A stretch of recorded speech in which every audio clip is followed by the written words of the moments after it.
এই প্রশ্নটা তো সবার আগেই আছে। আজকের দিনটা এই যে জায়গায় আপনি এসে আছেন, এই সেলিব্রেশনের কিন্তু আমরা দেখতে পাচ্ছি একদিন মোদির সঙ্গে আলাপ হয়েছে। এখানে আলাপ হয় না, ও মর্নিং ওয়াক করার লোক কে আসে। উনি আমাদের পুরোনো পার্টি কর্মী, আমার চেয়ে পুরোনো। উনি 12 সালের আইনতে এসেছেন, আমি এসেছি 15 সালে। এসেছেন তা নয়, সবার সঙ্গে দেখা হয়, দেখা সাক্ষাৎ হতো। আমার বাড়িতেও এসেছেন। তো বিয়ে করার ব্যাপারটা হঠাৎই এসছে পরিস্থিতির কারণে, আর সেটা হয়েও গেছে যথাসময়। জন্য অনেকে ভাবছেন যে ইকো পার্কে হাঁটলে বিয়ে হয়, সারা জীবন হাঁটলেও বিয়ে হবে না, বিয়ে হওয়ার যখন তখন হবে। দাদা, এর মধ্যে আজকে আপনি চলে যাচ্ছেন, অবশ্যই নিজস্ব কাজ আছে।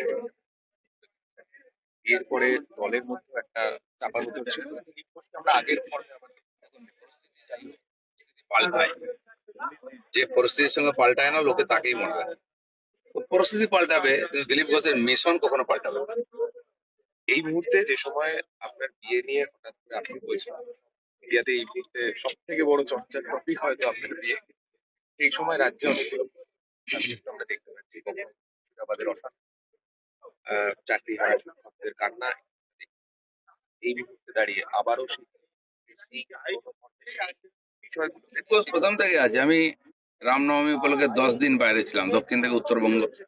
তারপরে মুর্শিদাবাদের ঘটনা নিয়ে প্রতিবাদ র্যালি, টিচারদের সঙ্গে যে অমানবিক ব্যবহার হয়েছে তার বিরুদ্ধে র্যালি আমি করেই যাচ্ছিলাম কন্টিনিউ।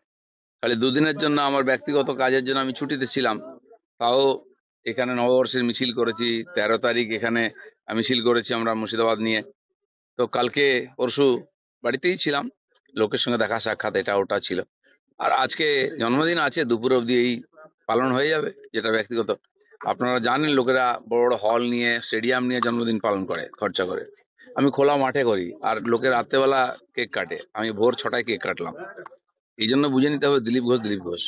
মালদা রিফিউজি ক্যাম্পে যেভাবে ভয়ের একটা পরিবেশ তৈরি হয়েছে, সেখানে কি মমতার জেলে যেভাবে বন্দীরা রয়েছে, এ রাজ্যের হিন্দুদের মতন অবস্থা কি বিশ্বের আর কোনো জায়গায় রয়েছে? দেখুন, এটা খুবই দুর্ভাগ্যের বিষয় যে নিজের রাজ্যের মধ্যে এতদিন দেশে কাশ্মীর থেকে উদ্বাস্তু হয়ে হিন্দুরা সারা দেশে গেছিলেন, এখন রাজ্যের মধ্যে এক জেলা থেকে অন্য জেলায়, এরপরে অন্য রাজ্যে চলে যাবেন। কারণ এখানে যদি জীবনের মান সম্মানের সুরক্ষা না থাকে মানুষ কি করবে? মমতা ব্যানার্জি এখানে ওখানে যাচ্ছেন, ঘুরছেন, গল্প করছেন, উল্টো দিকে যাচ্ছেন, ইমামদের সঙ্গে দেখা করতে পারছেন। আর এই ইমামরা যাদেরকে তাড়িয়ে দিয়েছে, ঘরহারা করেছে, তাদের সঙ্গে দেখা করার সুযোগ নেই ওনার কাছে। এমনকি মিডিয়াকে যেতে দিচ্ছে না, আমাদের লোকেদের ত্রাণ দিতে দিচ্ছে না। আর তারা খেতে পাচ্ছেন না, থাকার ব্যবস্থা নেই, বাচ্চা কাচ্চা নিয়ে হাহাকার করছেন। বাড়িতে গরু ছাগল রেখে দিয়ে গেছেন, কবে ফিরতে পারবেন ঠিক নাই। আর তাদের প্রতি আমার কোনো সমবেদনাই নেই। রাজ্যপাল এনসিডব্লিউ যারাই গেছে, যারা শরণার্থীরা রয়েছে তাদের সঙ্গে কথা বলার জন্য, তারা প্রত্যেকের কাছেই দাবি করছে যে বিএসএফ ক্যাম্প করতে হবে। মুখ্যমন্ত্রী কি এ রাজ্যের যারা হিন্দুদের রাজ্যপাল এর আগেও পীড়িতদের সঙ্গে দেখা করেছেন বিভিন্ন সময়, এবারও গেছেন। উনি ওনার দায়িত্ব পালন করেছেন, কিন্তু অ্যাডমিনিস্ট্রেশন যার হাতে আছে মমতা ব্যানার্জি, তার দিক থেকে কোনো সেরকম পদক্ষেপ দেখতে পাচ্ছি না। আজকে বিএসএফ, আমি যেদিন গন্ডগোল শুরু হয় 11 তারিখ জুম্মার সময়, আমি মালদা থেকে আসছিলাম, আমাকে পুলিশ আটকে ওখানেই একটা গেস্ট হাউসে বসিয়ে রাখে যে ক্লিয়ার হয়ে যাবে। রাত 9টার পরে, 9:30 পর ওখান থেকে বেরিয়েছে। ততক্ষণ 4টের পর থেকে আমার কাছে ফোন আসতে আরম্ভ করে, বিএসএফ চাই, বিএসএফ চাই। ধুলিয়ান, সাজির মোড়, ডাক বাংলো, যেখানে যেখানে হিংসা হয়েছে, শমশেরগঞ্জ, যে বিএসএফ পাঠান। আমি ডিআইজির সঙ্গে আমার পরিচয় ছিল, আগে দেখা করেছিলাম, দেখা করে পরিস্থিতি জানাতাম। আমি যেহেতু সেন্ট্রালের হোম স্ট্যান্ডিং কমিটিতে আমি ছিলাম, তো ওনাকে আমি ফোন করলাম যে এরকম ব্যাপার, এবং যে যে জায়গা থেকে ফোন আসছে আমি হোয়াটসঅ্যাপে সব নাম পাঠালাম, বলে হাম ভেজ রে হ্যাঁ।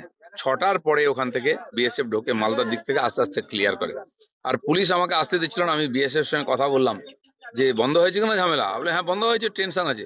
আমি 9:15 পরে বেরোলাম ওখান থেকে।